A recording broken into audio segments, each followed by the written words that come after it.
Bonjour à tous et bienvenue pour cette nouvelle vidéo Astro Oracle de la semaine. Ça nous fait quoi du 12 au 18 décembre?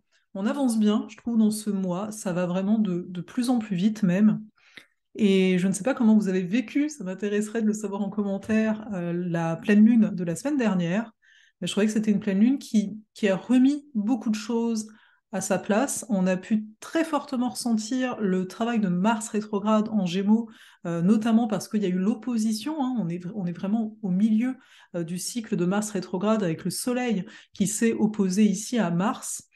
Et c'est intéressant, bah, voilà, d'observer la semaine dernière, déjà, si vous ne l'avez pas fait, de voir est-ce qu'il y a eu des colères, est-ce qu'il y a eu des frustrations, est-ce qu'il y a eu donc des choses qui se sont tout simplement replacées parce qu'il était temps, en fait, de se considérer, de nommer les choses, etc. Je suis Farah Sabi, alias Ouzalé, et comme d'habitude, hein, sur cette chaîne, je vous accompagne pour apporter de la clarté et également, en tout cas je le souhaite, de l'enthousiasme à créer une vie qui nous plaît, hein, tout simplement, et en fait une vie qui nous plaît en toute simplicité. À chaque semaine, on regarde les énergies de la semaine, et comme vous l'avez vu, j'ai nommé cette semaine l'engagement. Et ce qui est marrant, c'est que je l'ai nommé ainsi notamment parce que là, on a déjà donc deux planètes en Capricorne, Mercure et Vénus. Mercure est particulièrement importante parce qu'elle maîtrise Mars rétrograde en Gémeaux. Donc Mercure était en Sagittaire avant, ça a donné beaucoup d'agitation, etc. Et je ne sais pas si la semaine dernière, c'était le 6 décembre, Mercure est arrivé en Capricorne, si vous avez senti à l'intérieur de vous quelque chose qui se plaçait, qui se déposait. Et cette semaine est très marquée par ça avec une nécessité de finaliser. Il y a eu des semaines où je vous parlais de ça, mais là, vous voyez, bon, on est dans la semaine qui va nous amener au nouveau cycle de la nouvelle lune en Capricorne. Et donc, on est dans un cycle descendant, hein, une lune décroissante progressivement. Donc, c'est de se permettre de respirer, c'est de se permettre d'aller plus lentement. Et c'est donc de voir que si on peut s'engager. Pourquoi je vous dis ça? Parce que bah, même encore cette semaine, hein, on va avoir, si je dis pas de bêtises, hein, je regarde le Soleil carré, voilà, carré à Neptune, le 14 décembre, l'aspect sera exact. Donc c'est sûr qu'il peut encore y avoir un peu d'hésitation, un peu de confusion, un peu je sais pas trop, j'avançais, là d'un coup j'avance plus. Mais j'ai envie de vous dire que ce sera beaucoup moins fort que la semaine dernière, vu que la semaine dernière ou même la semaine d'avant, parce qu'on avait eu un peu le défilé. On avait eu Mercure carré Neptune, on avait eu Mars carré Neptune, on avait eu Vénus carré Neptune. Et là, on a le Soleil. Et le Soleil, c'est comme une sorte de finalité. Et ce que moi, je vous propose pour voir cet aspect, c'est davantage comme une possibilité de se relier à ce qui est plus grand que nous. Hein, le Soleil Sagittaire, on recherche un sens à la vie, donc on recherche quelque part à expliquer les efforts qu'on peut faire, les difficultés qu'on peut vivre, etc. C'est comme si le Sagittaire cherchait, à travers ses généralités, de comprendre le monde, mais en donnant en fait un sens à ce monde et par conséquent de l'espoir, de l'optimisme, etc. Donc là, bien sûr, le Soleil carré Neptune, on peut être un peu encore hésitant par rapport peut-être à qu'est-ce qu'on est venu faire, la voie qu'on vient peut-être d'emprunter ou qu'on hésite à emprunter, on peut se demander mais à quoi ça sert, etc. Mais on peut aussi voir ça comme spirituellement, je me sens davantage connectée. Je me sens davantage en lien à la source. Et pour ça, quand je vous dis la source, l'univers, ce que vous voulez, qui parle à vous bien sûr, mais c'est de comprendre que c'est un temps aussi à s'offrir. C'est un temps hors du temps, justement, hors des courses. Je sais à quel point, en cette période de l'année, vous recevez énormément d'informations. Bah, moi, la première, je vous propose des choses, etc. Et je sais qu'on m'a beaucoup dit dernièrement, mais tu fais plein de choses. Oui, mais enfin bon, après, chacun à se gérer. Moi ici, je vis bien en fait toutes ces choses parce que elles ont du sens en fait pour moi. Donc vous voyez cette nécessité du sens et cette nécessité aussi d'arrêter de croire que euh, on n'est pas l'océan. Tout le monde est l'océan. Parce qu'en fait, quand on se sent confus, quand on se sent agité, quand on se dit ouh là là, non mais attends, j'ai trop d'informations et ci et ça, c'est comme si on était sur le canot On n'était pas l'océan, on est le canot et on a l'impression qu'on est la victime. Et le soleil carré Neptune, ça pourrait aussi être ça.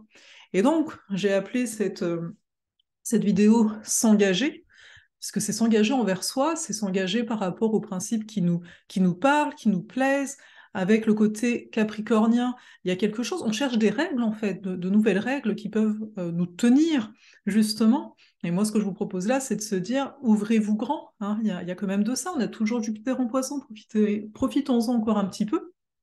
Et donc, je vous disais pourquoi c'est drôle par rapport à l'engagement, parce que bah là j'ai voulu en fait vous montrer, j'ai reçu ce jeu de cartes et vous me direz d'ailleurs, vous me direz si vous voulez, parce que j'ai plusieurs jeux comme ça, que je fasse une vidéo pour vous les présenter.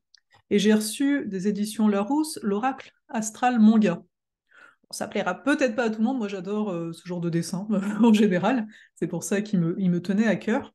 Et en fait, je sais pas si vous connaissez le principe de ces jeux basés sur l'astrologie, c'est-à-dire que, je ne vais pas faire la présentation ici, mais c'est des jeux où chaque carte représente une planète, chaque carte représente un signe du zodiaque, chaque carte représente une maison.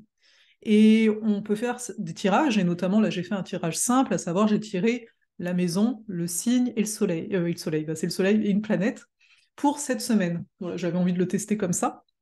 Et en fait, pour vous montrer aussi les cartes. Donc, j'ai eu quoi? J'ai eu la maison 7. Je vais vous montrer comme ça. Voilà, la maison 7. Donc, on a une maison 7 où? En cancer. Donc, c'est sûr, ce genre de carte, vaut mieux s'y connaître un petit peu en astro avant. Donc, je mets 107 en cancer et j'ai le soleil. Donc, j'ai le soleil en cancer. Ouais, ça fait un peu flou. En maison 7. Voilà. Donc, j'ai trouvé ça rigolo. Simplement parce que ben, je ne pensais pas forcément à l'autre. Et la maison 7 nous parle beaucoup de l'autre, des associations, des contrats, etc. Là, on a des associations en mode cancer. Donc, on a envie de se sentir en intimité, on a besoin de se sentir en sécurité émotionnelle avec le cancer. Et le soleil ici qui se rajoute, donc c'est pour cette semaine, hein, ce petit tirage, c'est de voir que peut-être on attend trop d'être rassuré. On attend trop que l'extérieur nous rassure. Et là, dans tout notre travail pour s'engager, c'est de se dire, mais moi, j'ai besoin de quoi pour me sentir en sécurité?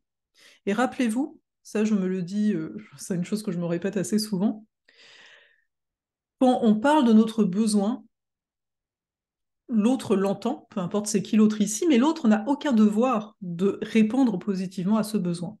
Ok? On est tous en mesure de prendre soin de nos propres besoins. Mais c'est beau de les exprimer. On a le soleil, hein, il y a une notion d'expression. Mais une expression de quoi? Une expression de sa vulnérabilité aussi. Mais sortant de l'attente, hein, carré Soleil-Neptune, sortant aussi de l'attente peut-être que mais l'autre, il devait y répondre. Donc s'il n'y répond pas, je ne me sens pas bien. Vous voyez un peu l'idée? Donc pour cette semaine, il y a ce travail-là aussi en termes de sécurité émotionnelle qui est fait, et ce qui est totalement logique, étant donné que la nouvelle lune qu'on va avoir, je sais plus, c'est vers la semaine du 21, la semaine du 21 décembre, elle va être en Capricorne, la maturité face à tout ça. Donc voici pour cette semaine, vous l'entendez, j'ai quand même assez centré. Dites-moi au niveau voilà, des cartes, etc. Moi j'ai bien envie de vous les présenter, j'en ai d'autres, j'ai d'autres jeux, donc je pourrais vous montrer ça si ça vous dit. Et puis, cette semaine, c'est quand même la dernière semaine pour pouvoir s'inscrire à l'atelier sur la Lune Noire, parce que le direct a lieu dimanche. Donc, si c'est un atelier, donc c'est un atelier de 5 heures, la Lune Noire, c'est quoi? C'est quand même notre essence divine. On travaille, on croit, c'est pas juste là où est votre Lune Noire, c'est la croix en tant que telle. Vous pourrez me poser vos questions par rapport aux aspects qu'elle forme dans votre carte, etc. Donc, bah, c'est le moment ou jamais. Je ne sais pas quand est-ce que je ressortirai cet atelier, c'est voilà. Par contre, il y a aussi la chimie des astres qui contient cet atelier de lune noire, hein, qui commence le 21 janvier, soit, mais sachez que là, si vous regardez cette vidéo et que vous voulez vous inscrire, bah, il est temps, si vous voulez, bah, profiter finalement de pouvoir payer en 8 fois notamment, et si vous voulez simplement bah, apprendre l'astrologie en ma compagnie, bah, ça me fera plaisir en fait de vous avoir avec moi pendant les 5 prochains mois à partir de janvier. Ça peut être une bonne résolution, allez savoir si vous voulez accentuer, parce que finalement, je sais qu'il y a plein de formations d'astrologie, surtout aujourd'hui. En 2018, c'était pas comme ça. Et c'est très bien d'une certaine façon, mais d'une autre façon, bah, je peux comprendre qu'on sache pas trop. Tu vois, mais pourquoi j'irai avec toi? Donc, n'hésitez pas aussi à venir me parler si vous êtes tenté, mais que bah voilà, justement la confusion, etc. Ça me fera plaisir de vous éclairer là-dessus. Donc voilà, sachez que c'est en ce moment que ça se passe. Si vous voyez cette vidéo le dimanche 11, vous aurez accès, les inscriptions, jusqu'au dimanche 11, mais la vidéo sort le dimanche 11, donc bon. Vous pourrez avoir accès à un bonus, un atelier de 2 heures justement sur l'axe cancer Capricorne, la sécurité intérieure, notre rapport à Saturne, etc. Et vous aurez accès aussi à l'atelier sur Saturne que je compte donner quelque part en 2023. J'ai pas encore fixé ma date. Donc sachez que c'est aussi pour ça que je vous en parle dès maintenant. Et si vous regardez cette vidéo au-delà du 11, mais que cet atelier, vu qu'il sera disponible le 21 décembre, vous intéresse, n'hésitez pas à m'écrire. Voilà, c'est tout ce que je peux vous dire. Je pense qu'à un moment, c'est aussi ça le côté humain. Le soleil en cancer, en 7, c'est ce côté humain-là. Moi, j'ai une lune cancer, donc moi, ça me fait bien plaisir quand le monde vient me voir en personne parce que on reste des humains, même si voilà, on se voit pas directement en vrai, ce sera un petit peu difficile que tout le monde se rassemble. Ce sera intéressant, hein. Tous les lundis, on se rassemble quelque part en présentiel. Enfin, voilà. Donc prenez soin de vous, et moi je vous dis à tout bientôt. N'hésitez pas de regarder la vidéo des prévisions 2023, je vais vous la mettre quelque part.